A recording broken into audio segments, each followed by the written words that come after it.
Okay, I'm just going to get into it. I'm so excited for this episode. This episode is called Is It Perimenopause or Is It Postpartum? Kind of funny, but my own personal experience of, Yep. having babies later in life and just questioning what stage I'm in. And so I'm so excited to have two people I deeply admire. Dr. Nima, who's Ritual's chief scientific officer, great friend, mentor, ex faculty at Harvard Medical School, and Dr. Aviva Romm, who I've known for so long and just deeply respect and admire in all things women's health. And before we begin, I'd love for both of you to kind of do your own intros and tell us a little bit about yourself and what you're up to. Sure. So I am both a midwife. I spent 20 years as a home birth midwife before becoming an MD. I have an internship in internal medicine and MD from Yale and a residency in family medicine with obstetrics. So I do the whole gamut of newborns to old people, but my practice for the past many years has focused on primarily women, women's hormonal and life cycle issues, autoimmune conditions, and children's health. I am the author of many, many books. My first book came out, oh my gosh, like 1996 or something, the natural pregnancy book. And I've written a book on natural children's health and a textbook on herbal medicine. And my last book was hormone intelligence. I'm working on a menopause book right now. So right in keeping with all the things we're talking about. And my work and life are that I teach practitioners, I teach women how to take care of themselves. And I see patients and write books and courses. And I have 4 children of my own, 2 grandchildren who I actually got to be the midwife to, which is incredible. I got into this world of natural health when I was 15 years old and I'm 58. So I've been at it for a minute now. Yeah, you are a legend in women's health. Oh, With that, Nima, how about yourself? Um, And you're the first guy on the show. really? Thank That's you. a privilege. Yeah. I feel wow, I that's feel so honored. amazing.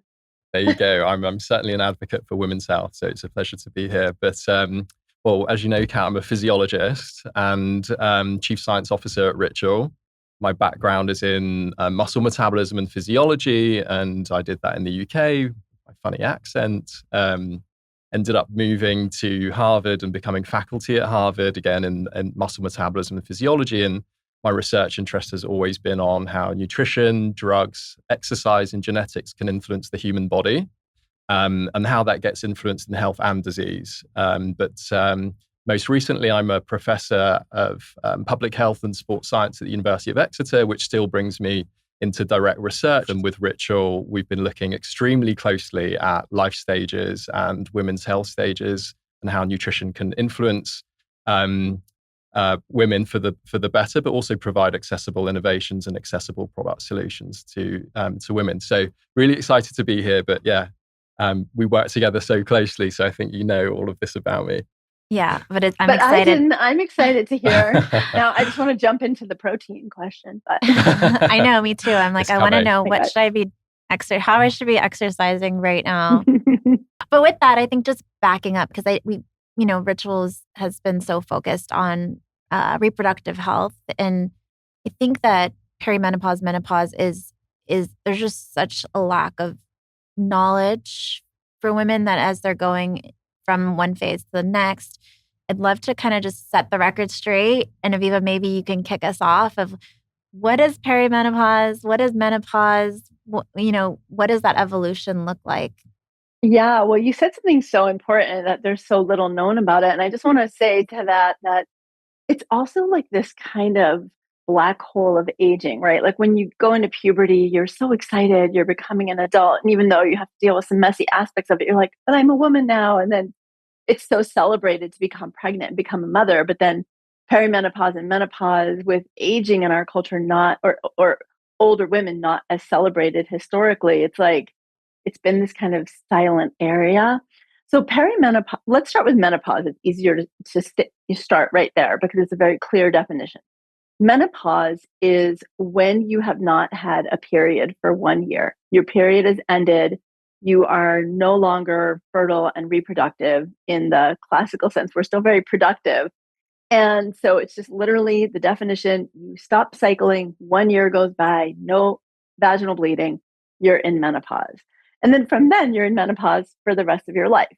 It's not a term that I actually love because it's defining what could be the next 30, 40, 50 years of your life, depending on when you enter menopause, as the stop of your period, because that's what menopause means. So I think we need some new terms. Perimenopause means the time leading up to menopause. And that can be 8 or 10 years for some women. And for some women, the symptoms are a little bit more obvious. Sometimes it's more subtle. But that's when we start to notice that our cycles may become more irregular, especially the closer we get to menopause. The average international age of menopause, by the way, is around 51 or 52 years old.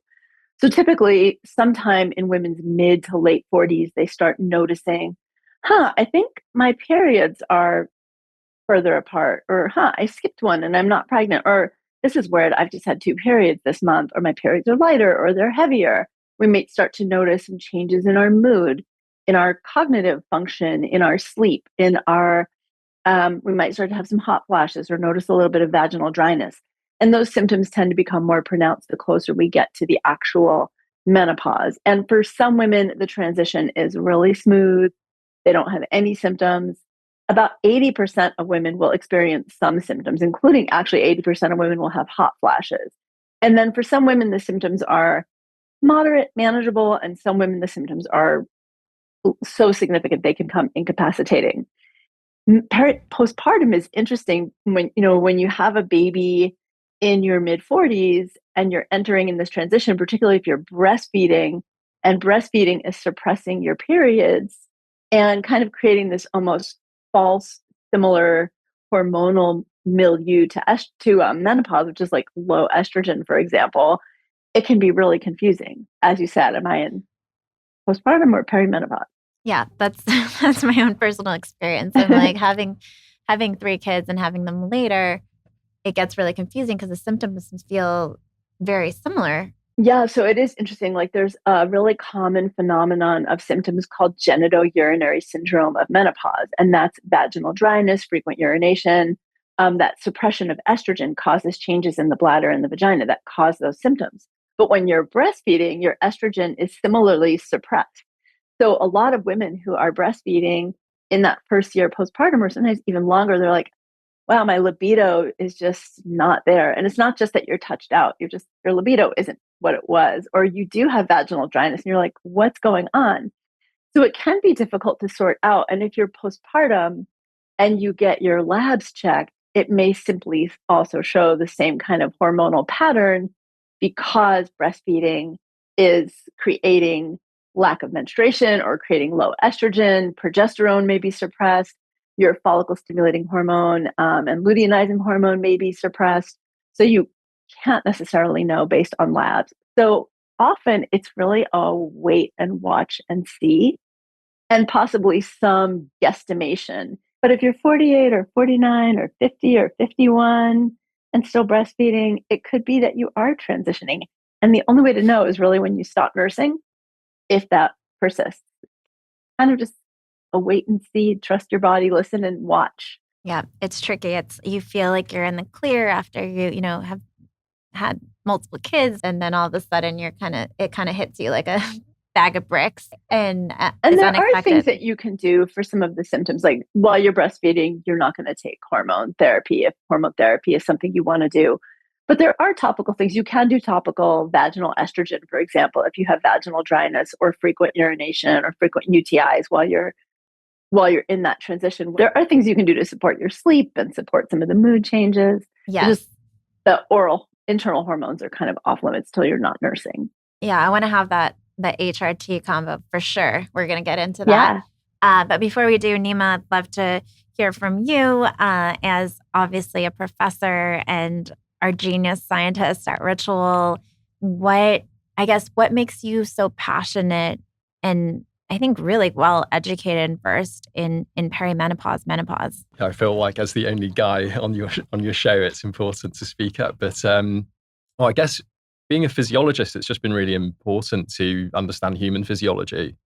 And so my background and training has taught me that, we have certain differences between sexes, and women's physiology is really different to men's physiology. So knowing that, it's been really important to me and has motivated me to come in on this area for a couple of reasons. I don't know if you remember, but 7 years ago, you told me at Soho House that this area is completely under-researched and this area is underserved. We have not had enough human research and dedicated clinical trials to not only understand women's health, but specifically address what is happening within perimenopause. And then two is we are underserved.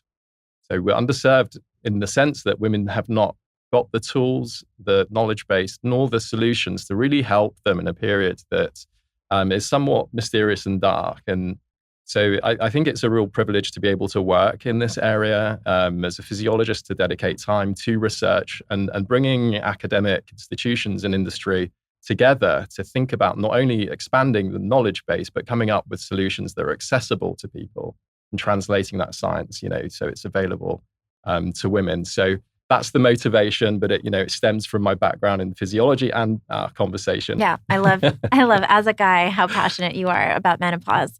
And I think you're right. I have to say, I had a woman come up to me, we're old friends, and she came up to me, she said, Aviva, I have an idea for a course for you, and it's going to make millions. You should do a course on menopause for husbands and male partners.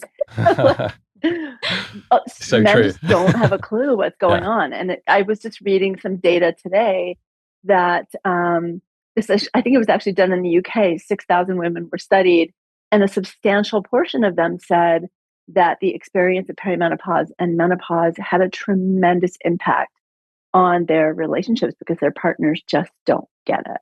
Yeah. It's similar with periods. I had my husband listen to our period episode, and I feel like our relationship is forever changed.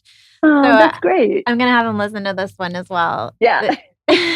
But I love that you brought up that study. There's been obviously a lack of research and studies. Less than 1% of funding with the NIH goes to this area that, almost, every woman goes through at some point in her life. And it's just shocking. And so I'd love to talk a little bit about some of the recent studies that I'm sure you guys have been following and kind of what that means for what we're uncovering there and what we should do with some of that information. And Nima in particular, I think around I'm curious about exercise. I think Aviva, you mentioned protein. These are all the things I'm so curious about, and what can I do now? Yeah. I can certainly talk to both areas because lifestyle is really important as part of just understanding physiology and our adaptations through different life stages. And that goes for men and women.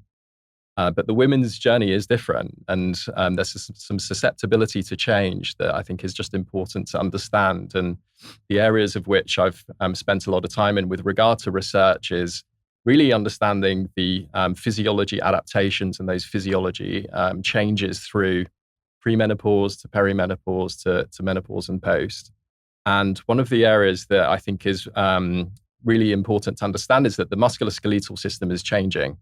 And by that, women, let's say over the age of 35 are more susceptible to the loss of muscle, lean muscle mass, muscle function, and also having a drop in bone mineral density. This becomes extremely important because you can have early onset osteopenia, osteoporosis, and the combination of a reduction of muscle function and mass and bone means that you're more susceptible to frailty and fracture and even defense against certain challenges and diseases, within life as they come. So it starts in terms of being proactive, and the research that we've been involved in and connected to and continue to be invested in shows that we need to make sure that we're moving the body, and exercise is really important. We can touch on why exercise is extremely important, but we must challenge the muscle as we look at estrogen drops and changes. That's a master regulator of the musculoskeletal system. So as you're getting this drop of estrogen, we can challenge the body through exercise stimulus, and this helps to allow the muscle to adapt. It's really important with nutrition as well, because nutrition, through these transitions, we're getting anabolic resistance, and women are getting resistant to the effects of nutrients. So we have to compensate by that with exercise and protein. Those are kind of two master regulators that become really important with regard to interventions. And we can go into other nutrients as well, as we're talking, micronutrients and certain nutrients that are helpful for both muscle and bone health. What's the connection between muscle and bone health? I feel like I'm for the non-scientists in the back. Well, the musculoskeletal system kind of props us up, right? And so we're experiencing in women's physiology, we're seeing that we have changes in muscle and bone, but we have common nutrients at play. So, for example, ensuring that you've got adequate vitamin D status, vitamin K, allowance of calcium. These are really important to ensure that we're compensating for what we know to be change in bone health and muscle health. It's just important to understand that the role of what nutrition has and then how that can strengthen the skeletal system. But we need both muscle and bone because that's going to be important for later in life for our health span, longevity, and resilience long term. To what Nima was saying about fall fractures and with the fall risk, a lot of women don't take osteopenia and osteoporosis seriously. We just think, I'm going to be fine. I get my yogurt, I take my calcium, but it's not just about getting the nutrients, it's the nutrients and the weight-bearing exercise. And I think there's a really important statistic, which is that a woman who experiences a hip fracture after her 50s has like a 50% mortality rate and a much higher chance of ending up in some form of assisted living. And I know that sounds so scary and so dark, but it's actually a really important reality to not just think, oh, I'll take care of my bones later. I'll wait until I'm 60 and I get my DEXA scan to find out if I have osteopenia. Doing those things now is so essential for our health. And we can do it through our diet. We can do it through, we have to build that strength through challenging our muscles with weights, with body supported exercises like lunges and squats, keeping that cardiovascular activity going. And one of the things that's been challenged in the research or controversial in the research is whether muscle loss is actually inevitable in menopause or whether we actually just get less apt to keep up with the changes that our body needs for new types of challenge. So it may not be inevitable that we lose lean muscle in any significant way if we get ahead of it, particularly in perimenopause. Another thing that's important is not just what we get in our diet that supports us, but just, for example, drinking alcohol can have an impact on our bone health, on our balance, which can contribute to falls. It also acts as an anti-nutrient. So it's not just getting the nutrients, but it's avoiding things like ultra-processed foods, avoiding alcohol and things that deplete our nutritional quality. Another thing that is equally important to exercise and nutrition, but becomes really hard in menopause is getting good sleep. Because when we're under either a lot of stress or when we're not getting good sleep, our cortisol levels get higher. And cortisol actually increases bone demineralization as well. So making sure that we're addressing our sleep and our stress levels can also help support our bone strength.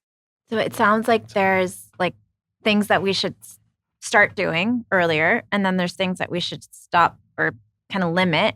If you had to, like today, tell someone you're age 40, what are the 3 things you should start doing, and what are the 3 things you should stop doing for menopause and your hormonal health? What would it be? Sure. 3 things that I would start doing would be absolutely getting a really great movement practice that you love and have some movement that is deeply building strength and some movement that is deeply building flexibility. I think we need strength, flexibility, and balance as we get older. And movement also, it's interesting. We think about weight gain in menopause as inevitable. And there may be some physiologic reasons that we do put on 5 or so pounds as our ovaries are not producing estrogen. We start producing that estrogen in our peripheral fat. So that may be protective, but we don't necessarily need to gain an enormous amount of weight. So that's one thing, is movement that you love. Another thing is really making your nutrition a priority. Don't skimp on meals, not having jacked up and dropping blood sugar. Those are critically important. And then the other thing I would say, yes, sleep, time in nature, those are all important. But I think for me, probably the most profound and meaningful support that I've had in going through menopause, perimenopause and menopause is my female support network, the other women that are going through it with me. So nurturing time with the women that you love and building connection in your community so that you have that sustainably over time. And we know that loneliness is also a big factor in our health as we get older. So those are the 3 things I would add. 3 things I would avoid would be endocrine disrupting chemicals in your body products and your household cleaners, et cetera, et cetera. I wouldn't necessarily say you have to 100% avoid alcohol, but I would keep it to once in a blue moon, celebratory minimums, or get rid of it. And then ultra processed foods. Those are really important to take out. Again, those are the anti-nutrients, not the pro-nutrients. That makes sense. I support that. Nima, I don't know if you have any others or... How can I follow that? I think we have so much in common, Aviva, just in terms of, the outlook and actually the connection that's very useful. I think the 3 things that really resonate for me, both from scientific perspective, but also just being comprehensive and holistic, is sleep. And I think that we're just working with the circadian rhythm and even just having some like practical ways to, time sleep to be kind of consecutive and somewhat matched, similar to, the wake cycle, very helpful for that cortisol response and just having enough rest and recuperation. So I agree with the rest side. And I think 2 and 3 is physical activity, which is exercise, and 3 is nutrition. And I'll start with physical activity because I think physical activity is so important because it sensitizes the ingredients and the nutrients, actually. So there's a synergy between physical activity and nutrition, and we're limited by just doing one over the other. So both are going to be extremely important. So as we talk about anabolic resistance, and resistance from ingredients to actually help our musculoskeletal system and the skeletal system of women who are going through a perimenopause or beyond journey, the physical stimulus is key. And there it's progressive weight-bearing exercise that stimulates the muscle enough that you're getting an anabolic signal from that. And so that means weights that contract the muscle and having enough resistance to get a response. But I agree, Aviva, with that it's not just one-dimensional exercise program, it's multi-dimensional, meaning that you have to move the muscle in the way that you want to live in life.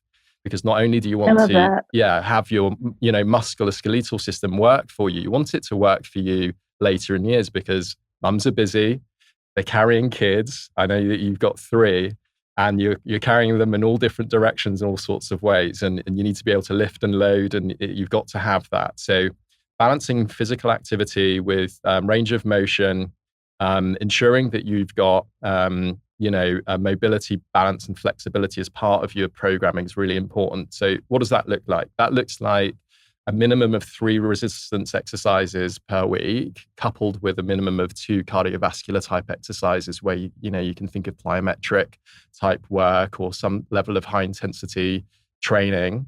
And then beyond that, then you've just got, a cardiovascular response. And we've done some publications in that area. And we just recently published with the University of Exeter that there's actually there's no limitation of age. And whether you're doing this type of exercise in perimenopause, through menopause, post-menopause, the body's actually getting credit for that work and that effort. When you talk about weight bearing, I think there's a lot of confusion there because it's like, am I doing 2-pound weights? Or am I doing 15-pound weights? And I'm getting gains? Or what do we mean by weight bearing and how would you advise there? So mixture is good, but in terms of that weight bearing, resistance bearing, that's giving that anabolic signal to the muscle, you're looking at rep ranges of, let's say 8 to 12 rep ranges that really are causing fatigue, near failure. So my advice would be that load bearing is difficult to do, but it's getting you to an 8 or 12 rep range, and you can only have 2 left in the bank should you really want to push it. Well, and I want to clarify, there's weights and there's weight bearing. So weight bearing can also be taking a walk or jumping rope, right? Whereas swimming is not weight bearing. You're not using your body weight gravitationally on the earth. So there's weight and weight bearing. So I don't want to also minimize the value of a really good walk or getting on a jump rope or a rebound or something like that. And also, I want to just add that we haven't really mentioned mitochondrial function. And that's another really important piece of building your muscle strength. Mitochondria support not just our energy, but our ability to use our muscle effectively, and also our cardiovascular function is requiring strong, healthy mitochondrial quantity and health. I totally agree. Yeah, I think that I sort of order it. At least what we're seeing here is if you value, so women have predominantly type 1 fiber type, so it's sort of an advantage for doing kind of long, more endurance type activity compared to men who have more tendency to have type 2 fibers. So, what does that mean? Can you explain that? Yeah, well, it's a fiber type, muscle fiber type difference, and I'm just touching. I thought you meant like ingestible fiber. No, it's if you think of like marathon runners, they have a lot of type 1 fiber types, and the reason I bring that up is that the mitochondria is more prevalent in that, where we call them red fiber types. And the reason why they're red, they have just more mitochondria, the battery pack of the cells. So it becomes more important for women to do this contracting type exercise because we need to switch into a little bit more type 2 as we age. I love that you said it doesn't matter when you do it. Like, it's never too late. Like, if you're in perimenopause or menopause or after, like, you should just start. And I think doing a range of exercises makes a lot of sense. I think as someone who exercises a lot, like knowing how to adjust and prepare your body for perimenopause, menopause is really, there's like a lack of guidance. So this is so helpful. And then when it comes to nutrition, you guys both talked about this, just the importance of combining nutrition with exercise. Obviously, Ritual is a supplement company. What are the types of, besides a really good healthy diet, what are the types of supplements you would suggest someone start incorporating during perimenopause in particular? Aviva, I don't know if you want to start. Sure. Yeah, I want to add something on the exercise, if you don't mind, just really quick, because you said it's never too late. And I just want to add that it's literally never too late in the day either. Some new research has come out showing that exercising in the evening doesn't actually overstimulate us. And in fact, it may help us sleep, which is a really important piece for women in menopause. Sleep can become a real issue. Okay, so in perimenopause and menopause, I really love it for women to just be on a really good quality multivitamin. One fact that I feel like keeps recurring is that being on a general multivitamin seems to prevent or reduce all-cause mortality. So all the reasons that we get sick and die as we get older, just being on a basic multi, if nothing else, can be really helpful. Vitamin D and calcium, I think, are very important. The data says that if we get enough calcium from our diet, we don't actually need to supplement it. But with so many women who are on restrictive diets for various wellness reasons, or who might not be getting dairy or don't eat legumes, especially tofu or garbanzo beans, which are rich in calcium, or may not be able to eat nuts like almonds, getting that calcium supplement may be important. Essential fatty acids may have a protective role on inflammation and brain health. So either getting fatty fish in our diet, but we know that has issues around contamination and mercury, heavy metals. Some people feel more reassured getting that from an essential fatty acid supplement, an EPA, DHA combination. And for vegetarians or vegans, you can do an algae-based. For me, that's primarily the core of what I recommend. I sometimes recommend magnesium. There has been some data showing a reduction in cardiovascular disease in women who are not getting adequate magnesium. And again, it's something that we're often a little bit low in. Data is mixed on how much it helps us with sleep, but I think many women empirically find that it can help with sleep. So that's kind of my core. If a woman is struggling with gut changes or vaginal microbiome changes, I might also include a probiotic. Love that. These are essential suggestions that we have as well. Essential mix. Yeah. How about you, Nima? What do you? Okay. Well, can we also talk about like protein and creatine, because that's so top of mind for me. I'm just so curious.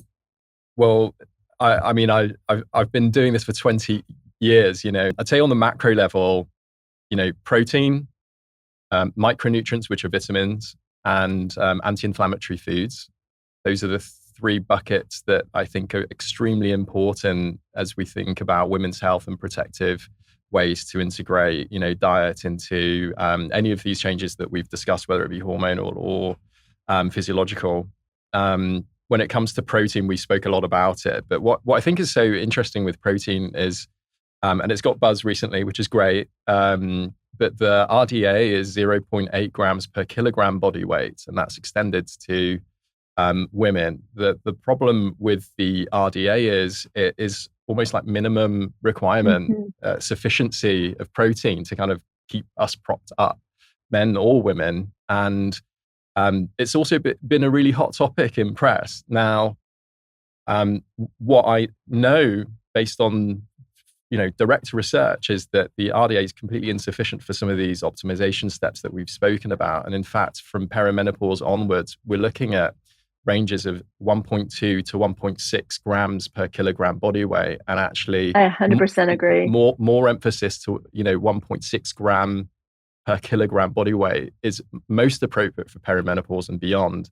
Now, to achieve that, it's not super easy. And so, food first, and I love the Mediterranean diet, and I think eating that way with a healthy eating pattern, good protein sources, diverse plant sources, anti-inflammatory foods, that's part of, good quality, high quality dietary pattern. But I think that protein plays a really important role, whether it be a protein supplement or a powder, such that we're meeting that target, through life. And so I advocate towards doing that if one is struggling to find ways to meet that target, because why? It's going to help with health span. It's going to help with longevity long term. So I find that protein part really important. So I suggest, protein to be there. And we spoke a little bit about other nutrients, right? And I completely agree, Aviva, that from a clinical standpoint, having appropriate status within our micronutrients is going to help a lot. Vitamin D, vitamin K, magnesium, these are all synergistic ingredients that are going to help with bone formation and bone status, and we can protect that as we're doing physical activity. I think calcium is very important, but I'm equally more of a fan of food form calcium, just because of prevention of any sort of plaque formation that may come with excess calcium intake from one nutrient source. It's not to be scared of calcium sources, but if you can get it from diet, it's going to be better for you. And then beyond those micronutrients, anti-inflammatory foods, I think, is a new wave that has got very little attention. And I think that we need to paint a picture of why, because as we age, inflammaging is a real thing, particularly with regard to like low quality food sources that unfortunately are prevalent for us in America. I can say that we've got 60% of our shops and grocery stores have ultra processed foods. And equally, our pickup in terms of consumption in America is about 50, 60% of ultra processed foods within the diets. It's sort of a bad situation when it comes to inflammation. And so thinking about any, ingredients, whether again, food form or supplements that can help with inflammation, I think are really important. One of those that I think we've already seen data on is omega. Omega-3 fatty acids have an anti-inflammatory effect, and integrating that within diet or through supplements, I think is a really smart plan and is something that can be brought into a daily routine. In my last two books, I actually have sections on this concept of inflammaging. Yeah. It's a term that was coined originally, I think, by Bruce Ames and Robert Sapolsky in their research on cortisol and the wear and tear effect of stress. But we do know that inflammation is a really significant cause of decreased cognitive function and brain health, but also just wrinkles, skin changes, aches and pains in our joints and bones. And so sometimes I think what we are attributing as menopause symptoms may actually be as much the cumulative effects of inflammation that we're starting to see when we get into our 50s and our 60s. So for me, an anti-inflammatory type of diet, which really means getting 8 to 10 servings of a rainbow of fruits and vegetables every day, leaning heavily into berries. Berries are really important, and dark leafy greens, and then your orange vegetables like your squashes and your carrots. And I think we get really into what, people call nutritionism or foodism, where we're breaking our food into, Does it have protein? What are the macros? What are the micronutrients? And we forget just to eat abundant amounts of good, healthy, fresh fruits and vegetables, nuts and seeds. Legumes are incredibly important. There was a study that found that just eating a half a cup of legumes in your diet 3 times a week in and of itself can help regulate blood sugar. So we can take this very food first approach to maintaining our health, and it can be incredibly nourishing and delicious and meet all of these parameters that we're talking about. I totally agree. Yeah, I'm fascinated by inflammation. Aviva, what's your favorite berries then for reducing inflammation? I'm curious. Well, I really love blueberries. I know it sounds so basic, but I feel like they're so delicious. I grow them in my yard. I live on 7 acres and I have abundant blueberry bushes. Yeah. But the data on blueberries, the proanthocyanidins, the blood sugar regulation capacity of blueberries, and I think you can eat them fresh or frozen. So I'm a big blueberry fan. How about you? Guys? I've done I've done a lot of marathons, and so my inflammation, countering inflammation has been quite important just as part of my exercise training. But I've done some work with tart cherry, and suppression of inflammatory pathways, as well as pomegranate, and those are my favorite. Do you know David Nevin's work? Yes, I do. Yeah. He and I were on a supplement board together for about 6 years, and he did some great work with blueberry extract and tart cherry. Cool. I wasn't thinking of tart cherries as berries, but if I'm ever going to have a snack at night, my little go-to snack is actually frozen tart cherries, and I just let them get to room temperature. I love that. That's amazing. It feels like you guys agree. I'm trying to find something that you disagree on to make this podcast more interesting. I think the other thing that I'd love to chat through is just like this idea that women are not tiny men. And I think about that for before you go through perimenopause, but then like how do we apply that through perimenopause and menopause? Like what can we talk about fasting? Can we talk about, creatine, collagen, protein? And I don't know if there's some hot controversy there between you two. I have a feeling we're going to end up on the same side. We're going to agree again. And then Nima, if you could do a little clip on tart cherry, I'd love to hear your take on tart cherry. Yeah. Well, maybe I'll touch tart cherry real quick, just because we were just talking about it. But actually some great work from University of Exeter, Jo Botel. She did a lot of work on tart cherry and its impact on exercise. I think a lot of the work that has shown inflammatory cascades have come from exercise by nature of doing high intensity work or muscle damaging work that causes an inflammatory cascade. And some of these nutrients have been used as far as juice goes, or certain extracts that have a potency. And looking at what happens with inflammation with regard to recovery, and then reducing delayed onset muscle soreness, or DOMS, that's very common within athletics.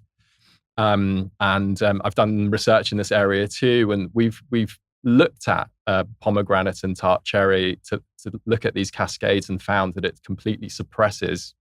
On one paper, we showed 50% suppression of inflammation and suppression of that soreness that you get from strenuous exercise just by dietary means, which is really cool when you think about a natural way to counter inflammation rather than going down like a non-steroidal anti-inflammatory drug, which is so heavily used in athletics, but has a lot of side effects. These have become natural tools at our disposal.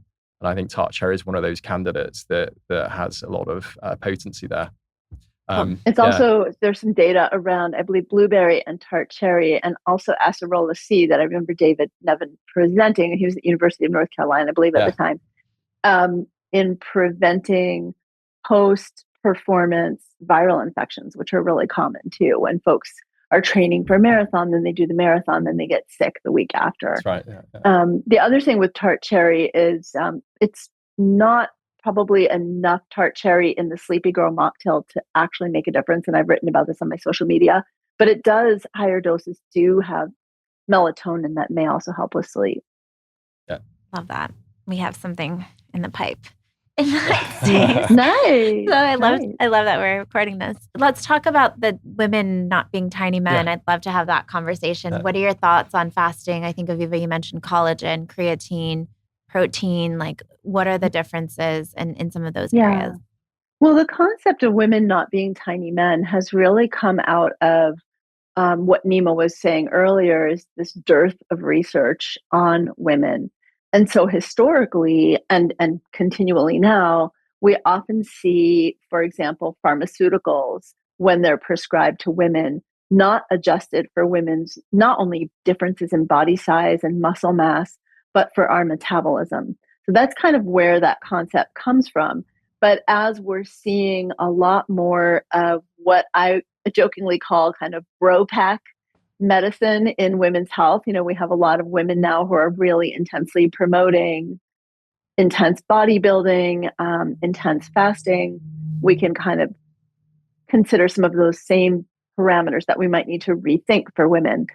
I do know that the data on fasting, the data on a phenomenon called autophagy, reduction in inflammation, is robust and very, it's not convincing. We know that reducing our food intake, occasional lapses of eating can prolong life. However, the data in women on what is often miscalled intermittent fasting, which is really time-based eating, and also more extreme fasting, isn't there yet. And while I know that many women experience benefits from reducing their food intake and from having some days off from eating, the little bit of literature that I have reviewed when I've written about intermittent fasting does not suggest that it's necessarily beneficially as a long-term practice. So that as women, maybe more extreme or intermittent fasting may sort of peak benefits at 8 weeks. So in my medical practice, if I have a woman who's in her early 50s, she's trying to lose a little bit of weight that she's put on or has always carried and is now taking her fitness seriously, I may do short-term intermittent fasting to kind of kickstart her metabolism. But I tend to be more about the steady blood sugar, steady nutritional intake throughout the day. One thing that I do think we might benefit from looking more into is this concept of eating more robustly at breakfast and eating less robustly at dinners. And as I think, especially in our American culture, we have it backwards. We often eat big meals all through the day, but often we're eating our biggest meal at dinner. And I think we might get more benefit from stacking that protein, eating a bigger breakfast for that energy load in the morning, eating a decent lunch, and then having a dinner, but a lighter dinner. So that's kind of in a nutshell, some of the overview of what I think. But I do feel like it's still unfolding, and I'm continuing to try to stay up on the research. I think that a lot of the very heavy pro-fasting for women is not based on good. I will say there's a lot of hype and hyperbole that is not based on good data and a lot of misinformation. Yeah, I think in an earlier episode, I was telling another doctor my morning routine, and the conversation was that I was probably causing early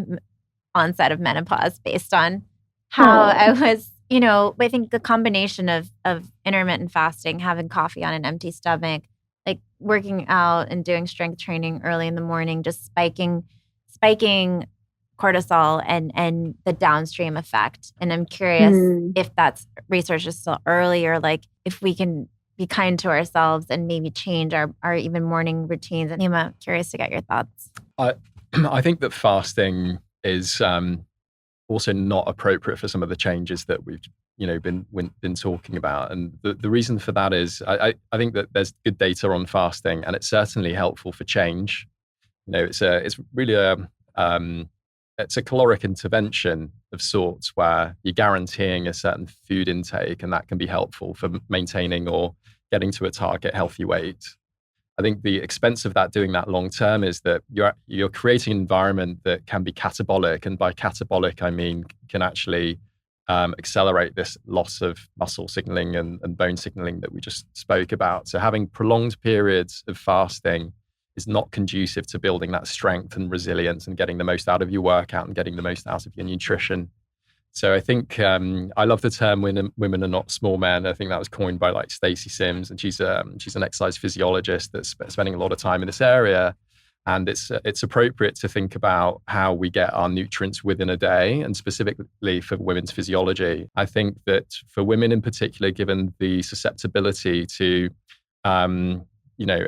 loss of mass and somewhat decline of bone, having nutrition timed within the day such that you're getting a stimulation of nutrients every few hours is really important. And that can start top of the morning, and that can spread through your day with your meals. And we've been involved in some research, even looking at overnight consumption of amino acids and protein, that may be another advantageous tool as part of healthy aging goes, and for women as you're aging over time. And that's kind of a bit of a novel concept of how we can actually eat and sleep, and for it not to disturb sleep cycles, which I think is fascinating. It's how can we take advantage of this period where we conserve the muscle? And I think if women are struggling to achieve anabolic stimulus, this becomes a really novel approach. Love that. I think one hot topic that we still haven't gotten to is hormone replacement therapy, HRT. Aviva, I would love your thoughts and opinion there. It's becoming such a big area of focus and conversation. I know personally a lot of friends are starting to use HRT a lot earlier than I would have even imagined. So I'm curious what your advice would be. Yeah, it's a really complicated and controversial moment with HRT. And what I would say is that I do not consider menopause to be an estrogen deficiency state. Deficiency implies that we're not getting something that we're supposed to have. And this is a natural evolution of what our hormones are doing. That said, we know that estrogen, progesterone, and testosterone can, when we do have them at higher levels, can have a tremendous impact on our sense of well-being, our sleep, our moods, our muscle mass, our cognitive function, so many, our appetites, our weight, so many things. And for some women, that natural decline is either more extreme based on their body type and their life history up until that moment, or the symptoms of perimenopause and menopause make them suffer. And I'm a strong believer that we shouldn't have to suffer when we have tools at our disposal. So I do not believe that the data in any way supports the idea that every woman who's going into perimenopause or menopause needs to be on hormone replacement therapy or else. And I think right now, there's a very big gloom and doom message being perpetuated in social media about menopause. And the response is always to take hormones. And I think that is missing a number of things. One, there are a lot of other natural things that we can do before we get there. Two, we're not looking at the root causes of why so many women are suffering so significantly. It's not just lack of hormones, as we talked about earlier. It can be inflammation and other factors that the HRT isn't going to reverse. We still have to deal with the inflammation. But I also think that we're seeing an extreme pendulum swing. So back in the 70s, everything was pro hormones. Then we had the Women's Health Initiative study in 2002, and that was like just this huge fear-mongering time of why we shouldn't use HRT. And now we're swinging back to this extreme. And I think we also have to be, on the one hand, really cognizant of the fact that as women, we should have a right to all the tools at our disposal, including hormone therapy. On the other hand, and I say this with all respect, but some of the information that we're seeing heavily promoted on social media, including by some wonderful women physicians, is actually financially tied into companies that are selling those hormones and selling related hormone products. So I think each woman needs to look at what her risks are, what her needs and symptoms are, how much her hormones are impacting her life, what her risk factors are. For example, if you're under 42 and you're in early menopause, you may very well need that estrogen for long-term bone protection, cardiovascular, and brain protection. But if you're otherwise healthy, the data does not support in any way that starting estrogen therapy is needed to prevent dementia or prevent heart disease or prevent bone loss. There are many other ways that we can do that. So I'm a bit controversial in the space about this because I'm not against it, but I'm not like, let's all take it either. I think we have to look at it individually. That feels less controversial to me because you're kind of straddling both sides, I would say. And I think going back to our earlier conversation around like diet, fitness, exercise, metabolism, it seems from both of you that that's just the foundation. Whether you end up going the HRT route or not, everyone should be looking at those as the, first line of defense and then Absolutely. figuring out. And I think that shouldn't be controversial, but it feels like it in today's world, maybe it is. Nima, I don't know if you have anything to add to the combo.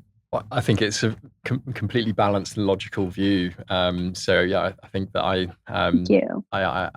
advocate for very similar guidance there. And I'm not an expert in terms of hormone replacement therapy, and I haven't studied it, but I do think that the lifestyle factors that we had spoke about are extremely important as the first line of defense. But I think we'll learn a lot more, right? We're going to learn a lot more about this use case as it's become advocated for, and I think probably prevalence is increasing from here. So yeah.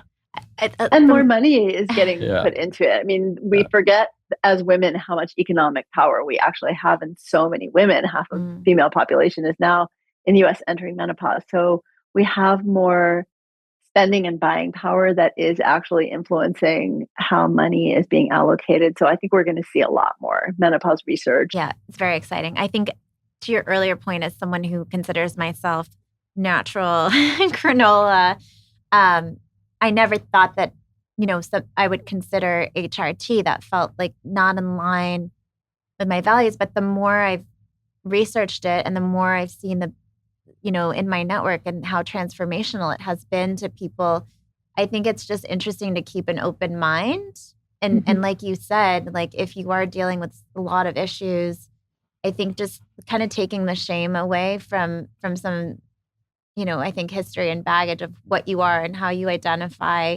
And I think being open-minded to different solutions, I think that's kind of where my shift has been, because I've seen some people really, it's been really transformational for. And then I've seen other people, even some women that I met today, who said that just going through menopause without HRT has been really transformational for her life, because she learned so much about her own body. She learned how to eat better, in a healthier way. She learned how to exercise for her body. And it was like a really pivotal moment in her life. It wasn't easy, but it also just brought her closer to, I think, where she wanted to be. And so I think everyone's journey is different, but like taking like the shame and the stigma out of what we know, I think is like the next phase and evolution in this space.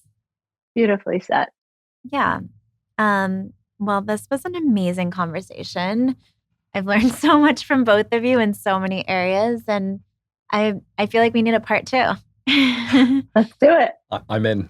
We usually close because our brand name is Ritual. And so the idea of Ritual is, how do you elevate a routine to a habit to a ritual? And so would love to close on any rituals that you think would be really impactful during perimenopause. For me, I think the habit to get in is the exercise and the nutrition choices. I think those are the two main things that I think can have a major lifestyle modification and a major return to perimenopause and beyond. And just like we mentioned, it's never too late. And the body is so plastic in terms of it's malleable and adaptable. And this is where I think a lot of goodness can come from. Aviva, I don't know if you have one. So I've been a journaler for much of my life, but for me now, at this moment at 58, solidly in menopause, experiencing the not just physical changes and reckoning of differences in how I appear when I look in the mirror, but also the mantle of being in a different space of my life, being more of a mentor or moving into that wise woman phase, filling that cup, having that quiet moment, sometimes lighting a candle and writing it out with some nourishing music in the background. Actually, really, that feels like deep ritual to me. And it's been very healing and supportive. Beautiful. Well, with that, this is a terrific episode. Thank you both. Thank you. Thank you. Thank you.